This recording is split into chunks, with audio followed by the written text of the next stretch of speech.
증상은 아무리 봐도 비슷한데 엠폭스와 유사한 데 따른 수포성 질환들.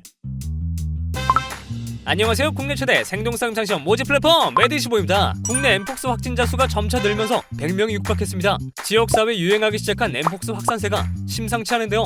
이에 방역당국은 엠폭스 위기경보 수준을 관심에서 주의로 격상시켰습니다. 연일 확진자 관련 보도가 나오다 보니 수포성 발진만 나오면 엠폭스부터 떠올리게 되는데요.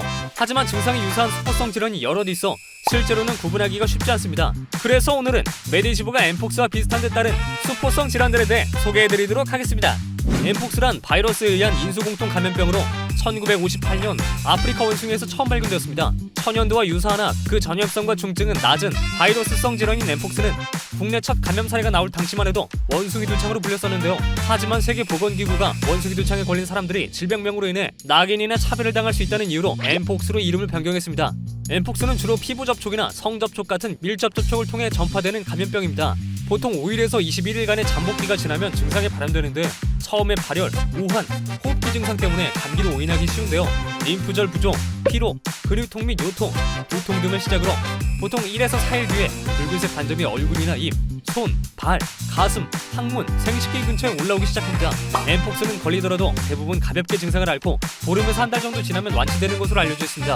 다만 기저질환자나 면역 저하자, 소아, 임산부, 수유자 같은 고위험군에선 드물게 출혈이나 폐혈증 등 중증으로 진행될 수 있어 주의가 필요합니다. 엠폭스의 대표적인 증상 중 하나는 피부 발진인데요. 이 때문에 엠폭스와 헷갈리기 쉬운 질환들이 여럿 있습니다. 먼저 수두는 수두 대상포진 바이러스에 의한 급성 감염 질환입니다. 피부 병변에 직접 접촉하거나 비말 등 호흡기 분비물로 인해 감염되는 수두도 엠폭스처럼 잠복기를 거친 후 가려움증을 동반한 발진이 온몸에 퍼지게 되는데요. 수두는 물집이 잡힌 발진 형태로 경계가 명확하지 않고 손이나 발바닥에 잘 생기지 않습니다. 이에 반해 엠폭스는 머리부터 시작해 전신 팔다리 쪽으로 생기는 게 다르고 피부 병변은 경계가 명확해 중앙이 파인 수포성 발진 형태입니다. 그리고 손과 발바닥에도 잘 생기는 게 특징입니다. 면역력이 떨어지면 몸속에 잠복해 있던 수두 대상포진 바이러스가 다시 활성화되면서 피부 발진뿐 아니라 극심한 통증을 유발하는 대상포진이 발생하는데요. 대상포진은 특정 부위에 국소적인 통증이 나타나는 것이 특징인데 초기에는 피곤함, 발열, 몸살 등 전조 증상을 보이다가 흉부와 허리 등 몸통 한쪽 부위에 가려움증과 통증을 동반한 띠 모양의 붉은 발진이나 수포가 생기게 됩니다.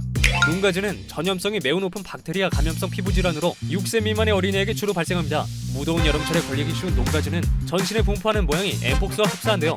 주로 진물 접촉으로 전파되는 농가지는 코와 입 주위, 팔, 다리에 작은 물집이나 붉은 반점으로 시작해 물집이 터지면서 두꺼운 딱지로 변하는 것이 특징입니다. 농가진의 경우 폐혈증이나 폐렴, 뇌수막염에 동반되면 사망할 위험도 있으므로 빠른 치료가 필요합니다. 이상으로 꾸준한 확진자 수 증가로 연일 뉴스를 장식하고 있는 엠폭스에 대해 소개해드렸는데요. 엠폭스는 주로 밀접 접촉으로 감염되기 때문에 호흡기 감염병인 코로나19와 달리 전파력이 높진 않습니다. 코로나19와 같은 팬데믹을 우려할 수준은 아니긴 하나 지역사회 감염 추정 환자가 나온 만큼 각별한 주의가 필요한데요.